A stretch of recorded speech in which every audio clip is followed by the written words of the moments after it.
यशोमती मैया के नंद लाला। कौन है आप? मुझे आपसे भय लग रहा है। आप मेरे भैया नहीं हो सकते। सही कहा तूने। जो मेरे विनाश को जन्म दे उस कुल घातिनी से मेरा कोई संबंध नहीं। महाराज, रक्त के संबंध क्रोध की अग्नि में मत झुलसाइए। जिस बहन को आपने बचपन से आज तक इतना प्रेम दिया, क्या वो आपके विरुद्ध किसी षड्यंत्र में सहायक हो सकती है? भला हमारी संतान आपका विनाश क्यों करेगी? अपनी नवविवाहित बहन पर कृपा कीजिए महाराज। अपने पुरुषार्थ से आपने कितने असुरों को युद्ध में पराजित किया है। आज वो सब दरबारी बनकर आपकी सेवा करते हैं। हे महापराक्रमी कंस, यदि वो मायावी असुर आपको हानि नहीं पहुंचा पाए तो ये आपकी बहन आपका क्या बिगाड़ सकती है? दया कीजिए महाराज, दया कीजिए। आप बीच में मत पड़िए कुंवर जी। सुना नहीं क्या? इसकी 8वीं संतान मेरा वध करेगी। जब मां ही नहीं बचेगी तो 8वीं संतान के जन्म का तो प्रश्न ही नहीं उठता। यदि ऐसा है तो आप मुझे मार दीजिए। जब मैं ही जीवित नहीं रहूंगा तो देवकी की संतान होने की संभावना ही समाप्त हो जाएगी। अपने बहनोई की हत्या का पाप मैं नहीं कर सकता। और बहन की हत्या का पाप कर सकते हैं? जिसे जीवन भर प्रेम दिया है उसके प्राण लेने का अधिकार है मुझे। प्रिय भैया, यदि आपको इस विषय में इतना संदेह है तो आप हमारी 8वीं संतान के प्राण ले लीजिएगा। बल्कि 8वीं संतान ही नहीं, उसका जन्म होने तक हमारी सभी संतानों का वध आप स्वयं अपने हाथों से कर लीजिए। स्वामी! हे मथुराधिपति, मेरी पत्नी को प्राण दान दे दीजिए। मैं महाराज शूरसेन का पुत्र वसुदेव आपको वचन देता हूं, अपनी 8 संतानों को जन्म लेते ही स्वयं आपके सामने प्रस्तुत करूंगा। अपनी 8 संतानों को जन्म लेते ही स्वयं आपके सामने प्रस्तुत करूंगा।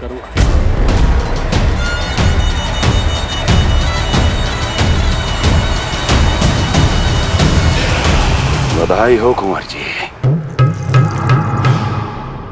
अपनी पत्नी के प्राण बचाने में आप सफल हुए,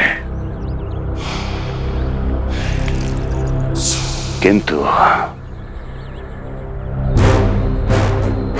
आपकी संतानें इतनी भाग्यशाली नहीं होंगी।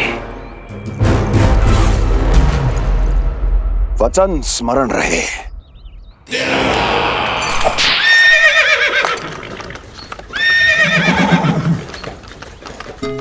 इस तरह रक्त की प्यासी कंस की तलवार की छाया में देवकी और वसुदेव का वैवाहिक जीवन प्रारंभ हुआ। जब कंस की निर्ममता और वसुदेव के वचन का ये दुखद समाचार गोकुल पहुंचा तो हे नारायण, अर्थात राजा वसुदेव यदि कंस के सामने गिड़गिड़ाते नहीं तो रानी देवकी के प्राण चले जाते। हाँ नंदराज, और अब वो दोनों कंस के महल में हैं, किंतु वो महल भी उनके लिए किसी बंदी गृह से कम नहीं है।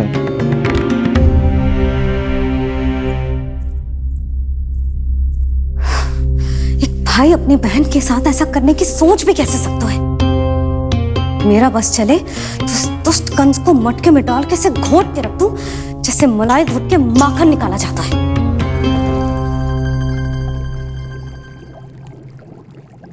ना, माखन ना, जे कंस तो कीड़ा है। इसे तो पटक पटक के ऐसे मारना चाहिए जैसे कीड़ा निकालने के लिए धान के गट्ठर को पटका जाता है।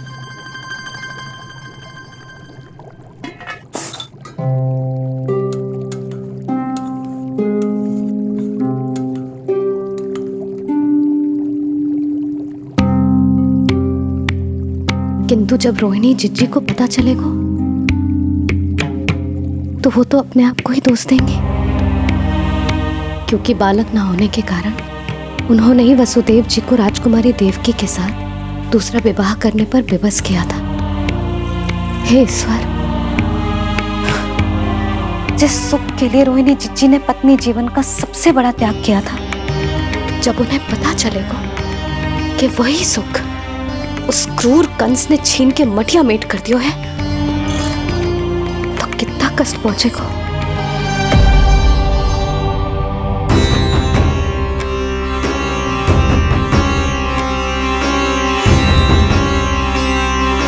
रोहिणी जीजी,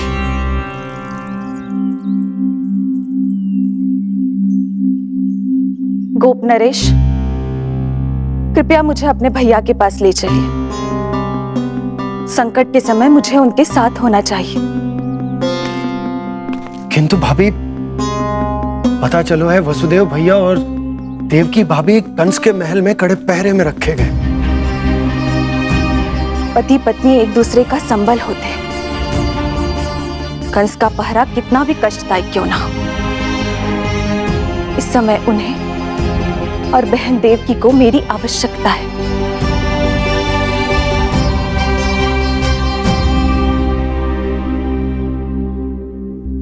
ये मेरी विवशता है।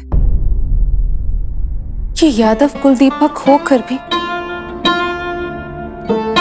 आपको इस महल में बंदियों की तरह रहना पड़ रहा है, और मैं कुछ कर भी नहीं पा रही। काश आपने मुझसे विवाह ही ना किया होता। तो क्या मैं अपने भाग्य से भाग पाता देवकी?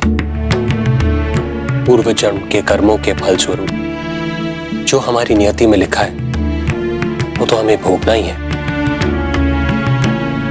श्री हरि क्या करते हैं, कब और क्यों करते हैं, ये दुख हमारे जीवन में किस उद्देश्य से आए हैं, इन रहस्यों का पता लगा पाना हम मानवों के लिए संभव नहीं है देवकी।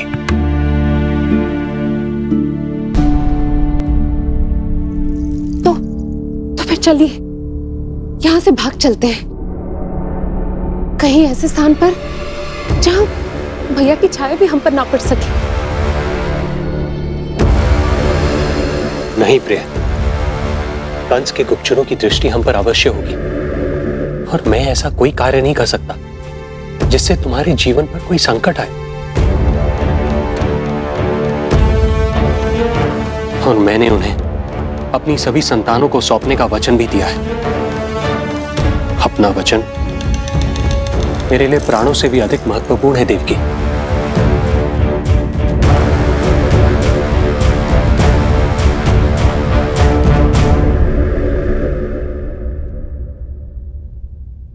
राजन, राजकुमारी, गोकुल से रानी रोहिणी और गोपराज नंद पधारे हैं।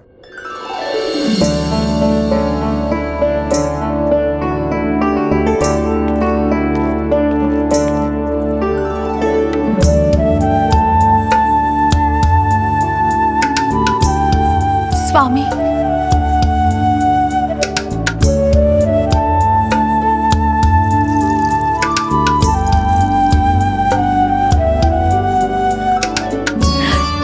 बहन, दीदी,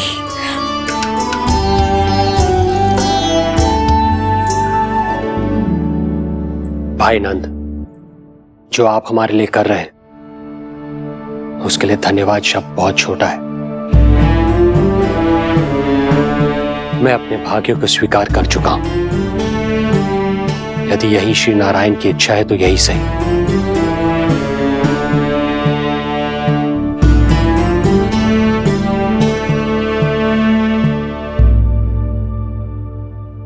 भाई नंद, इस समय मथुरा का वातावरण अनुकूल नहीं है, आपको जाना चाहिए।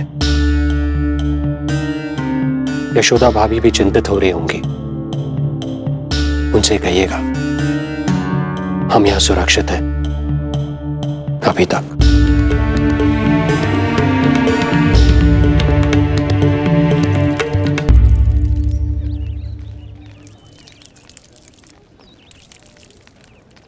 वसुदेव भैया का भाग्य पर भरोसा देख वे अपनी संतानों को कंस को अवश्य सौंपेंगे। हे ईश्वर, इतना कठोर वचन, जब इसे निभाने का कठिन समय आएगा तो कैसा अनुभव करेंगे वे? उनका हृदय तो चकनाचूर हो जाएगा।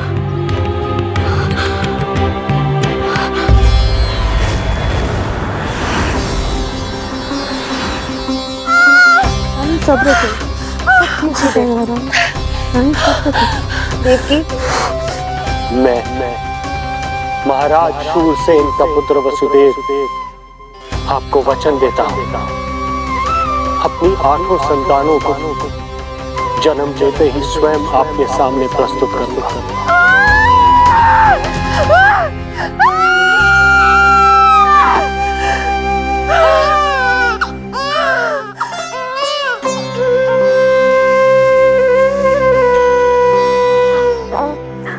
बधाई हो स्वामी, आपको पुत्र रत्न प्राप्त हुआ है।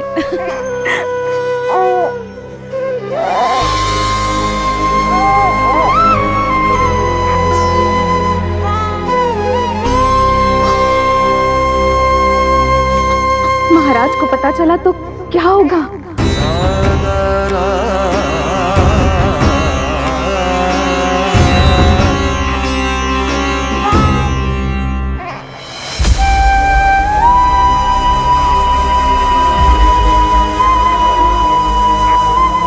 अपने पुत्र को इन हाथों में थामना।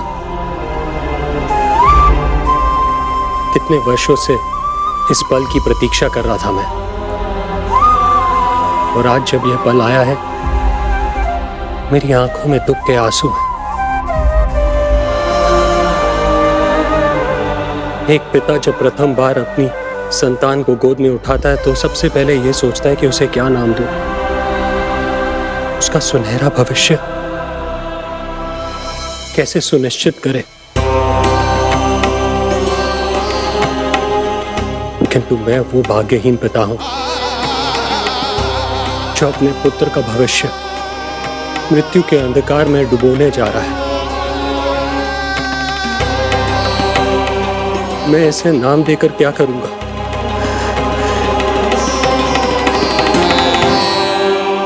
क्या आपके वचन का महत्व आपके पुत्र के प्राणों से अधिक है स्वामी?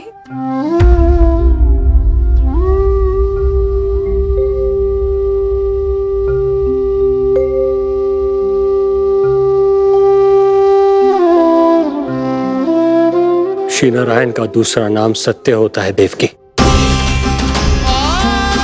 तुम ही कहो, मैं श्री नारायण से विमुख कैसे हो जाऊं? मुझे अपना वचन निभाना ही होगा। हृदय के टुकड़े टुकड़े क्यों ना हो जाए, मुझे इसे कंस तक ले जाना ही होगा।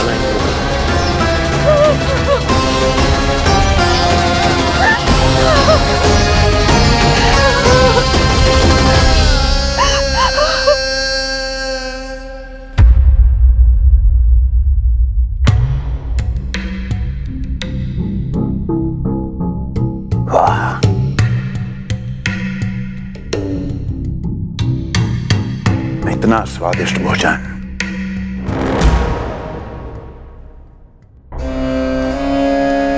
किसी विशेष इच्छा की पूर्ति के लिए मुझे सम्मोहित तो नहीं करना चाहती? मुझे पति के रूप में प्राप्त कर तो चुकी हो, अब प्राप्त करने को क्या क्या बचा है? प्राप्ति? मैं प्राप्ति नहीं, अस्थि हूं स्वामी। प्राप्ति तो छुई मुई बनकर वहां खड़ी है। आप सदैव अपने विषय में ही सोचते हैं, कभी मेरे ओर भी निहारा कीजिए, तभी तो मेरा नाम सही से स्मरण होगा आपको। मैं अपने विषय में ही सोचता हूं, तभी तो 10 दिशाओं में मेरे नाम का डंका बजता है, मेरे साम्राज्य का विस्तार होता है, तभी तो मेरा अस्तित्व है। अस्थि स्मरण रहे, तुम हो क्योंकि मैं हूं।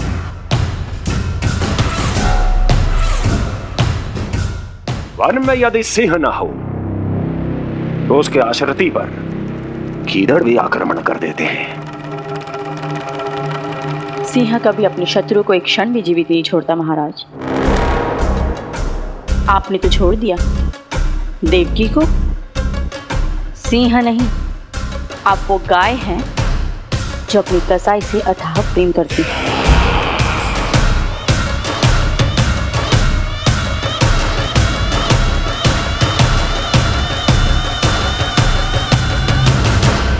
सभी संतानों को जन्म लेते ही मेरे पास लेकर आएगा, ये वचन दिया है वसुदेव ने मुझे। तो फिर आया क्यों नहीं महाराज? प्रथम शिशु का जन्म तो हो चुका है।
कुल के यादव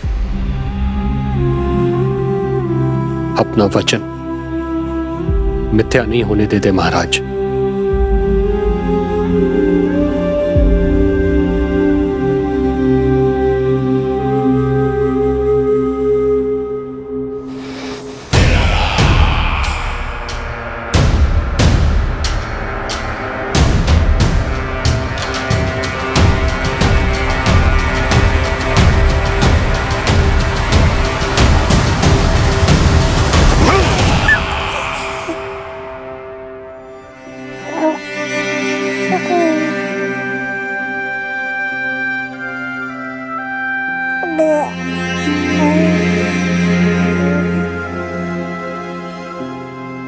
ये देवकी का पुत्र है, मेरी बहन जो मुझे प्रिय हुआ करती थी, उसका प्रथम पुत्र है ये, मेरा प्रथम भांजा।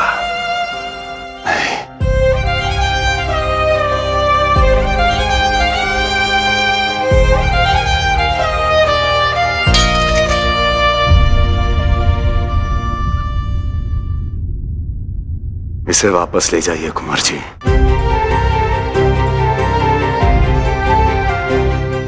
देवकी की प्रथम संतान से मुझे कोई संकट नहीं।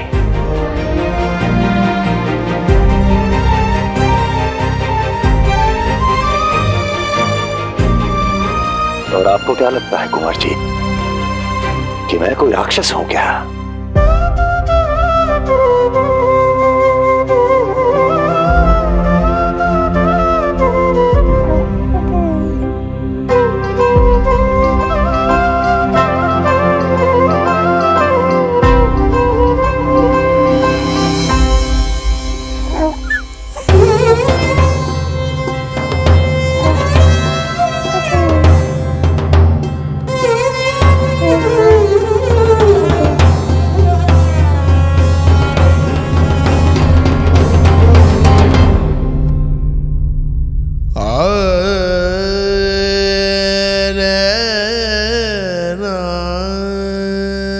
तो उसे अपनी गोद पे भी नहीं उठा पाई थी दीदी। उसका वो सुकुमार मुख मेरी स्मृति से जा ही नहीं रहा। वो मधुर रुदन अभी तक मेरे कानों में गूंज रहा है। मैं तुम्हारी पीड़ा का अनुमान लगा सकती हूँ देवकी। मैंने उसे जन्म नहीं दिया था, फिर भी मेरे कान अभी तक उसके रुदन की ध्वनि सुन रहे हैं। क्योंकि ये अपनी माओ को पुकार रहा है। तुम्हारे भैया ने हमारे पुत्र को प्राणदान दे दिया देवकी।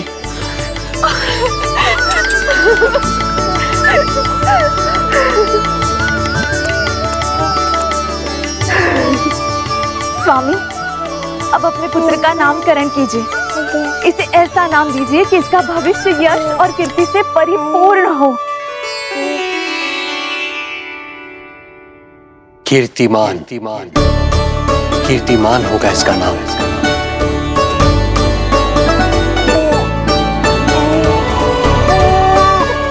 कीर्तिमान।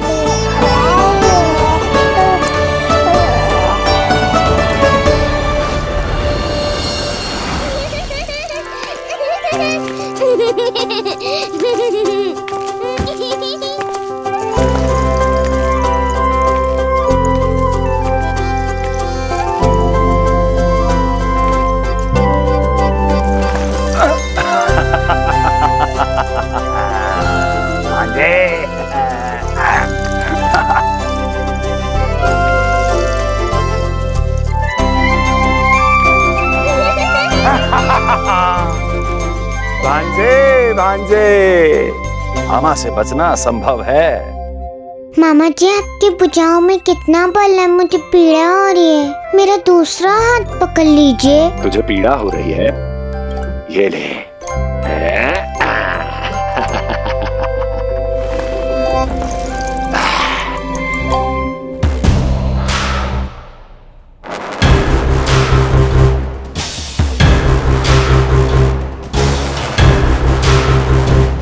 नारायण नारायण। मामा जी मूर्ख बन गए, मामा जी मूर्ख बन गए, मामा जी मूर्ख बन गए। इतना दुस्साहस! जा खेल। अब मामा जो है देवर्षि के साथ मंत्रणा करेंगे। जा खेल। क्योंकि अत्यंत महत्वपूर्ण ना हो तो देवर्षि हमारे द्वार पर आने का कष्ट नहीं उठाएंगे। कहिए देवर्षि, कैसे आना हुआ? मैं तो बस आपको ये अद्भुत कमल पुष्प भेंट करने आया था महाराज। इसे देखते ही मुझे आपका स्मरण हुआ था। मानो ये मुझे पुकार कर कह रहा हो, मुझे महाराज कंस के पास ले चलिए। इसमें तो कुछ भी विशेष नहीं है देवर्षि। इसमें 8 पंखुड़ियां हैं महाराज, और 8वीं पंखुड़ी सबसे विशेष है। यदि विश्वास न हो तो आप स्वयं गिनकर देख लीजिए। आप मेरा उपहास कर रहे हैं देवर्षि। आप गिनिए तो सही महाराज। 1 2 3 4 5 6 7 8। क्या आप निश्चित रूप से कह सकते हैं कि यही 8वीं पंखुड़ी है? विचार कीजिए महाराज। क्या आप बिना किसी शंका के कह सकते हैं कि कौन सी पंखुड़ी पहली है और कौन सी 8वीं? क्या आप पूर्ण विश्वास के साथ कह सकते हैं कि कौन प्रथम है और कौन अंतिम? फिर चाहे वो पंखुड़ी हो या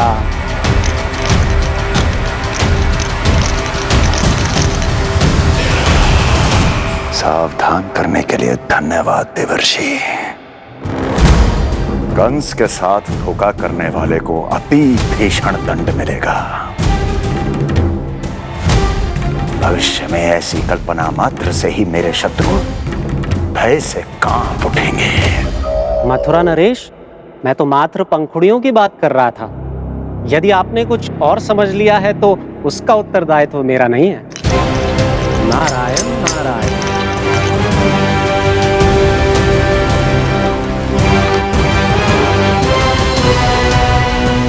विचार कीजिए महाराज।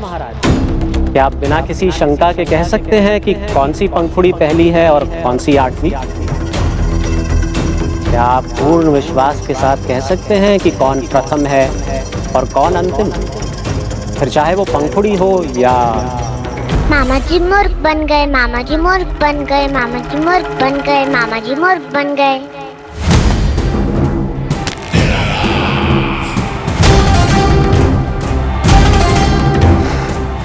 कंस को कोई मूर्ख नहीं बना सकता। कीर्तिमान। जी मामा जी।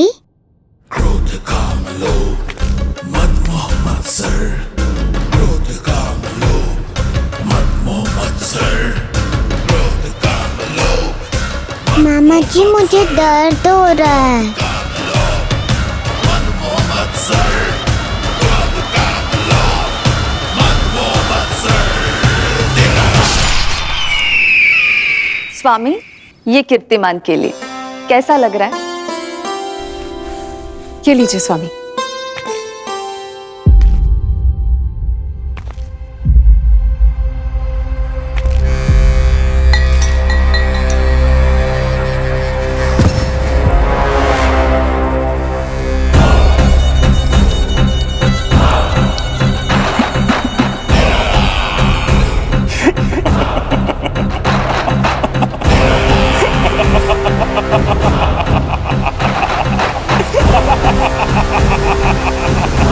नेत्रों के सामने अपनी संतान की हत्या होते हुए देखना कितना पीड़ादायक रहा होगा ये दृश्य। किंतु प्रभु, यदि देवर्षि नारद कंस के हृदय में संदेह का बीज न बोते तो कंस ऐसा कभी नहीं करता। तो फिर उसे उकसाए ही क्यों देवर्षि ने? आप भूल गए देवराज, समस्त संसार में जो भी होता है मेरी इच्छा अनुसार ही होता है। यही प्रश्न नारद ने भी मुझसे पूछा था।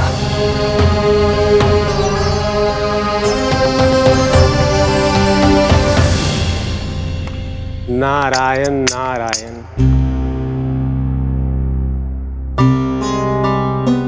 छोटे से बालक की इतनी निर्मम हत्या और माध्यम बना मैं। प्रभु, ये कैसी लीला है आपकी? अभी तो देवकी की 5 और संतानों की हत्या होना शेष है नारद। अब से कंस शिशुओं के जन्म लेते ही उनकी हत्या कर देगा। यदि जन्म के तुरंत बाद ही मृत्यु होनी है तो जन्म का लाभ ही क्या है प्रभु? यही विधि का विधान है नारद। कीर्तिमान और शेष 5 बच्चे श्रापग्रस्त हैं। जन्म के कर्मों के अनुसार अल्पायु होना उनकी नियति है।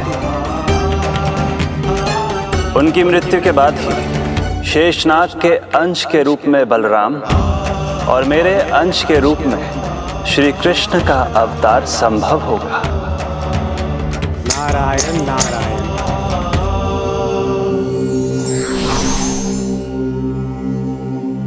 देवकी के पुत्र एक के बाद एक जन्म लेते रहे और उनकी हत्या कर कंस अपने पापों की संख्या में वृद्धि करता रहा। नहीं! मत मारो! मेरा पुत्र! मेरा पुत्र!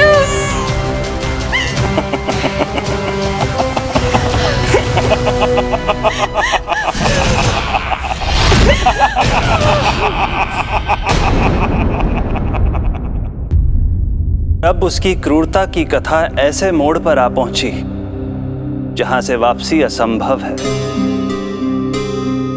क्योंकि अभी अभी उसने देवकी के छठे पुत्र का वध कर दिया है। हे प्रभु, कितना दुर्दांत है ये कंस। किंतु एक ही जन्म में एक साथ 2 माताओं का पुत्र बनने में उसने आपकी सहायता कैसे की प्रभु? उसके भय ने उससे ये कार्य सहज ही करवा दिया देवराज। जन्म लेते ही माता देवकी के सभी पुत्रों की हत्या कर उसने मुझे विवश कर दिया है।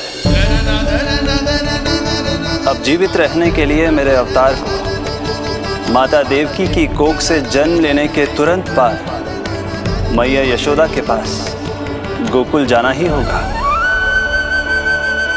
और इस प्रकार कंस के कारण एक ही जन्म में 2 माताओं का पुत्र बनने का आपका वचन सत्य सिद्ध होगा।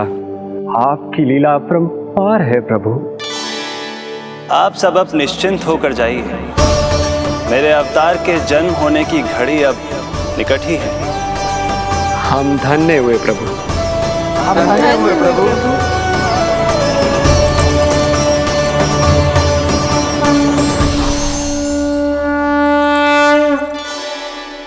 मुझे तो अभी से मैया यशोदा के साथ आपको खेलते हुए देखने की उत्सुकता हो रही है। उनकी प्रवृत्ति कितनी निराली है। क्रोध ना करूं तो क्या करूं? देखिए इसकी शैतानी, फिर चला गया सुलक्षणा के बगीचे में फूल खाने। और आपको तो पता है ना सुलक्षणा का, इतनी सी त्रुटि हो जाए पूरे गांव में बखान करने में कोई कमी ना रखती। और जे की अरे जब ग्वालिनों को पता चलेगा तो क्या कहेंगी? यही ना कि जसोदा अपने बच्चे को खाना ना देती, भूखा रखे है। सुनो जी, मैं तो कहती हूँ अब ब्याह करा देते इसका। अब वो ही ध्यान रखेगी इसका। केवल पत्नी सुधार सकती है तुझे। तुम इसके बारे में बात कर रही हो कि मेरे बारे में? नहीं, वैसे सारे गोकुल वाले यही कहते हैं कि हमारे घर पर तुम्हारा ही राज चलता है। हे नारायण, ये परिहास की बात है क्या? मैं इतना दबा के रखती हूँ क्या आपको? यशोदा, हास की बात थी। रामू के कारण मुंह से निकल गई। तुझसे तो मैं बात ही ना करूंगी। कर अपने मन की।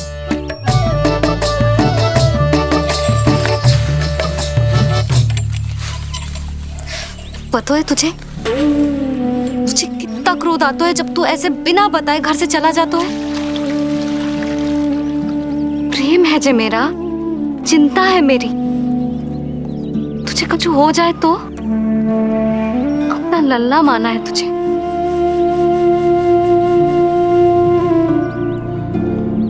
मेरे भाग्य में तो आमन्ना लिखो ही ना है।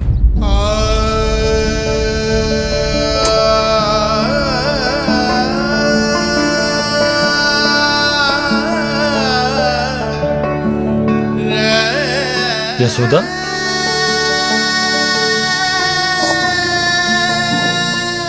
आपको पता है जब मैं छोटी थी इसके जैसी चंचल थी। गांव वाले कहते थे एक बार बड़ी हो जाएगी अपने आप ठहराव आ जाएगा। ना आयो। फिर बड़े बूढ़े कहने लगे चिंता की कछु बात ना है, एक बार शादी हो जाएगी सब ठीक हो जाएगा। ना हुआ। फिर सबन ने कही एक बार बालक हो जाने दो, गोद भर जाएगी अपने आप परिपक्व हो जाएगी। पर गोद तो भरी ना मेरी। बालक तो हुआ ही ना। उस पर जब जे भी भाग जाता है तो मुझे रह रह के यही स्मरण होता है कि कमी मुझ में ही है। मैं ही किसी बात का ध्यान न रख पाती। संभव है यही कारण से नारायण ने बालक ना दियो मुझे। यदि देते तो बहुत बुरी मैया बनती मैं। यशोदा, क्या होगा तुम्हें? कहाँ की बात कहाँ लेकर जा रही हो तुम?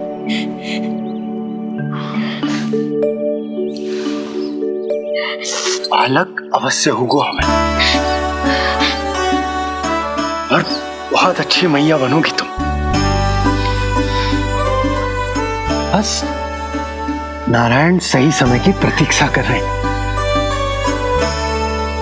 मेरी तो ना सुन रहे बे। आप ही कह दियो उनसे, अब और प्रतीक्षा ना होगी मुझसे।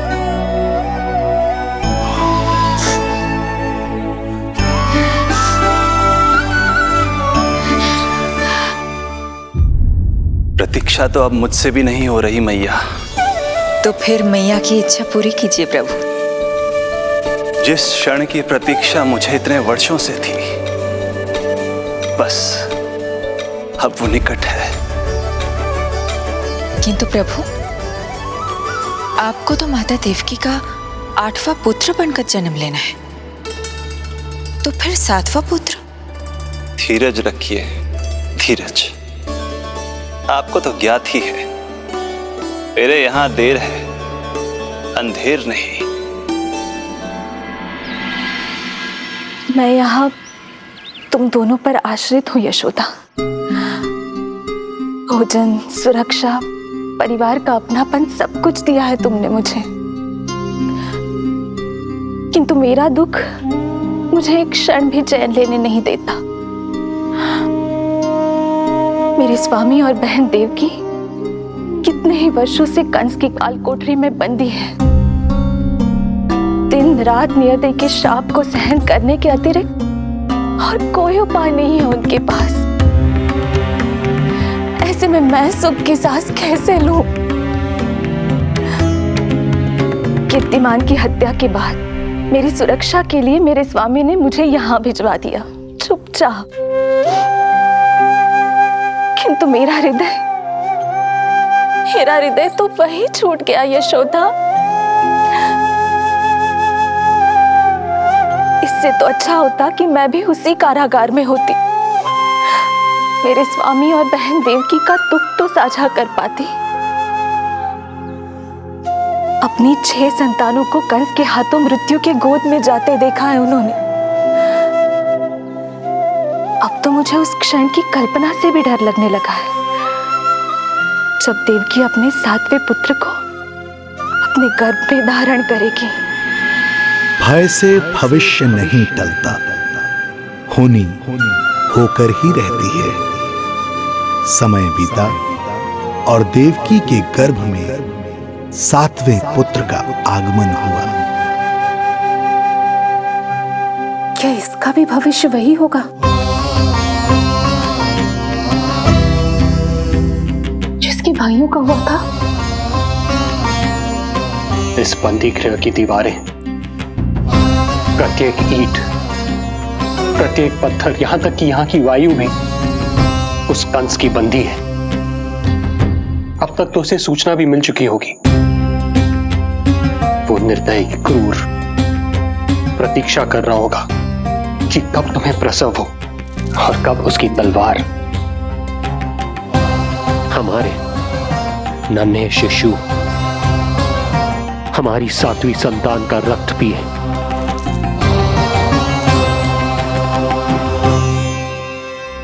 दुर्जन, तुम देवकी की काल कोठरी के बाहर स्वयं उपस्थित रहोगे, प्रत्येक पल 8वां प्रहर। जैसे ही शिशु पहली श्वास ले, तुम मुझे सूचित करोगे। अवश्य महाराज, आज्ञा दें।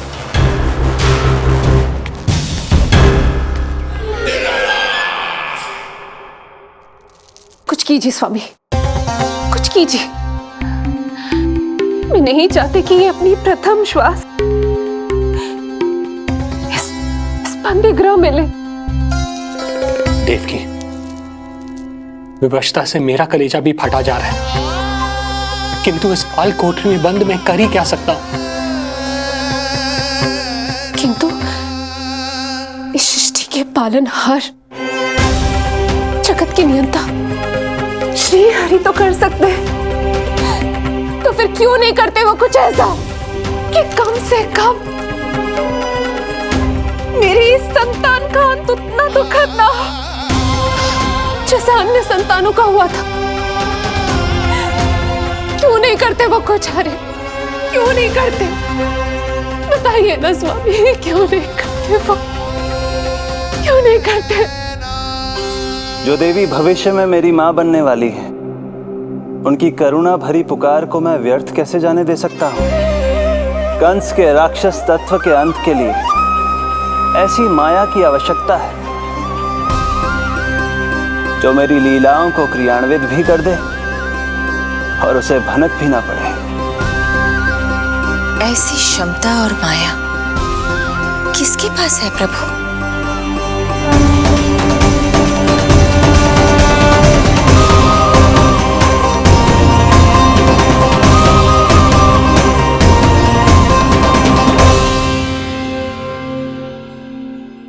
ॐ नमो आकर्षिणी ज्वालामालिनी ॐ नमो भगवती क्लेशनाशिनी ॐ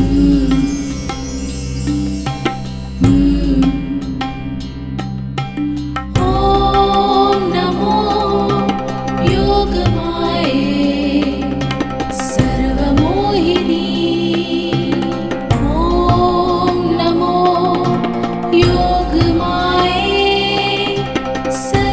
आज्ञा दीजिए प्रभु।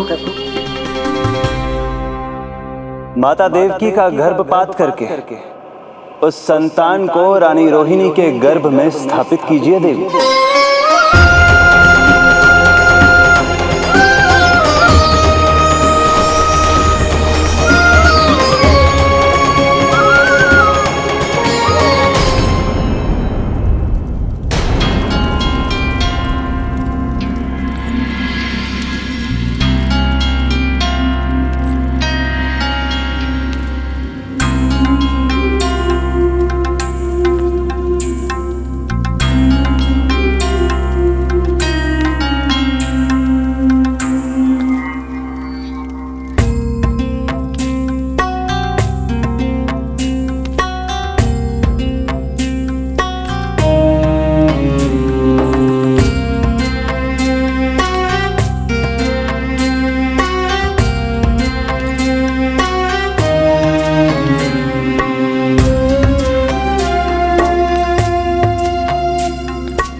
योग माया ने अपना कार्य पूर्ण किया।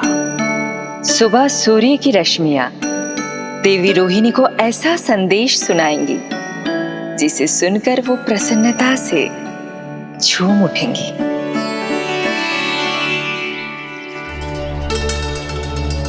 यादव कुल के नए राजकुमार के आगमन पर बहुत बहुत शुभकामनाएं रानी।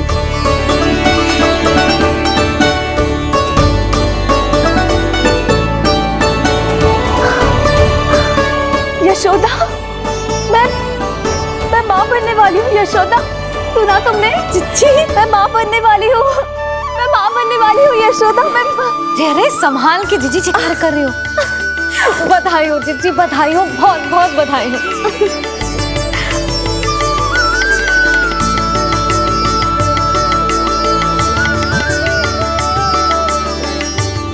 विधि का विधान भी विचित्र होता है। रोहिणी, जिनका ये पुत्र नहीं है वो प्रसन्न है, किंतु देवकी जिनका ये पुत्र है वो व्याकुल है।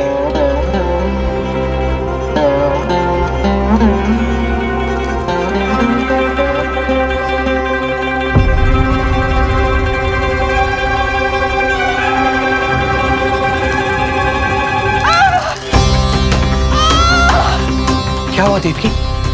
तुम ठीक तो हो? स्वामी, स्वामी मेरा पुत्र, स्वामी हमारा पुत्र चला गया। स्वामी हमारा पुत्र चला गया। धीरज धरो देवकी, संभव है यही श्री हरि की इच्छा हो। किंतु मैंने उनसे ये तो नहीं मांगा था ना स्वामी। मैंने कहा था हमारा पुत्र यहाँ श्वास न ले, इसका ये अर्थ नहीं था। क्यों किया नारायण ने ऐसा? क्यों किया?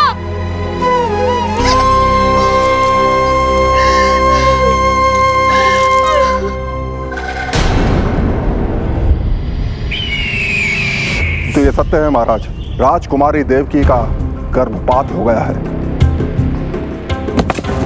बच गया वो शिशु। किंतु यदि मेरे हाथों उसकी मृत्यु होती तो अधिक कष्ट होता उसे। सुख में समय पंख लगाकर उड़ता है। शीघ्र ही रोहिणी के प्रसव का दिन आ पहुंचा और उसने एक स्वस्थ और सुंदर बालक को जन्म दिया।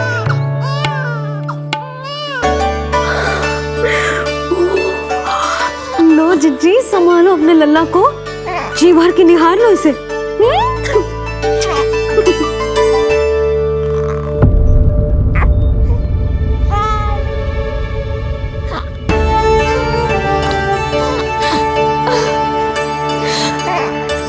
मेरा पुत्र राजकुमार।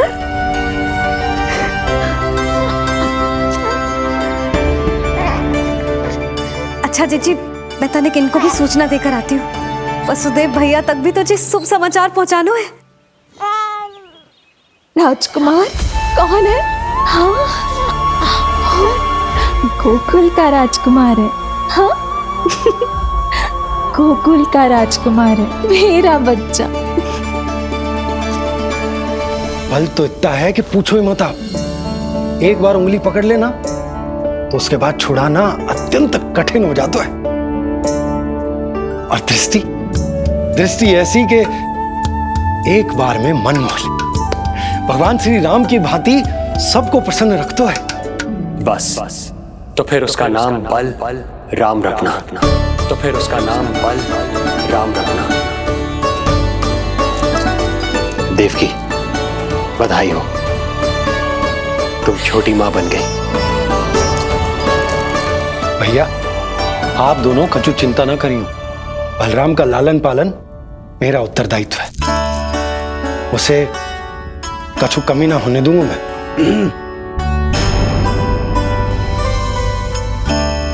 मुझे चलना चाहिए। कितने वर्षों बाद तुम्हारे कारण शुभ समाचार मिला है हमें। श्री नारायण हमेशा तुम पर कृपा बनाए रखे।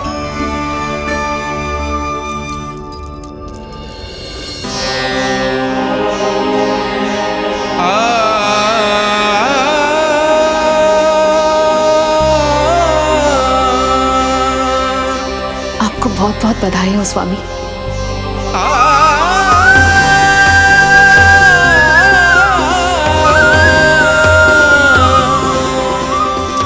देवकी, क्या हुआ?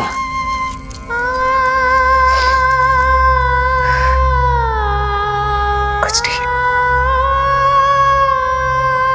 रोहिणी दीदी ने हमको वो सुख दे दिया जो मैं कभी ना दे सकी। उन्होंने आपको संतान दे दी,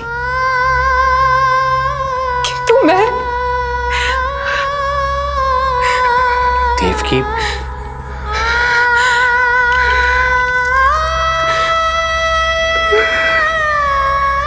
इस समय जो व्यथा माता देवकी की है, वही पीड़ा माता यशोदा की भी है।